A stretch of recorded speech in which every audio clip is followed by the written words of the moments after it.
Guys, இன்னைக்கு கடையில் sweet corn ஒரு குட்டி கப்பில் தருவாங்களா, அதுதான் வீட்டில் எப்படி செய்யறதுன்னு பார்க்கலாம். அந்த ரேட்டுக்கு வீட்டில் நிறையவே செய்யலாம். பட் உங்கள் பிள்ளைங்க அப்படியே சாப்பிடுவாங்கன்னு அப்படியே கொடுத்துருங்க. மசாலாவுக்கு தேவையில்லாமல் அடிக்ட் பண்ண வேண்டாம். எப்போவாச்சும் செஞ்சு கொடுக்குற மாதிரி பார்த்துக்கோங்க. இந்த கார்ன் வந்து நல்லா சூடாக கொஞ்சம் லைட் ஹீட் இருக்கும்போதே எடுத்து இந்த மாதிரி சைடில் ஃபுல்லாக நல்லா கத்தி வச்சு கட் பண்ணி எடுத்துக்கணும். அது உள்ள ஒரு சீட் மாதிரி இருக்கணும், அதுவும் சேர்ந்து கட் பண்ணி எடுத்துக்கணும், இல்லைன்னா அது வேஸ்ட் ஆகிடும். பவுலில் இந்த கார்ன் போட்டுட்டு அப்புறமா கொஞ்சமாக சால்ட், ரொம்ப சால்ட் வேண்டாம், கொஞ்சமாக நான் பிளாக் சால்ட் தான் ஆட் பண்ணியிருக்கிறேன். அது கொஞ்சம் டேஸ்ட் இருக்கும், சாட் மசாலா மாதிரி டேஸ்ட் இருக்கும். அப்புறம் பெப்பர் கொஞ்சம் போட்டுக்கலாம்.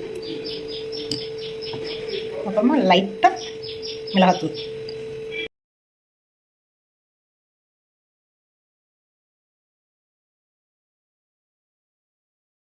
இதில் கொஞ்சமாக சுகர் ஆட் பண்ணிக்கோங்க.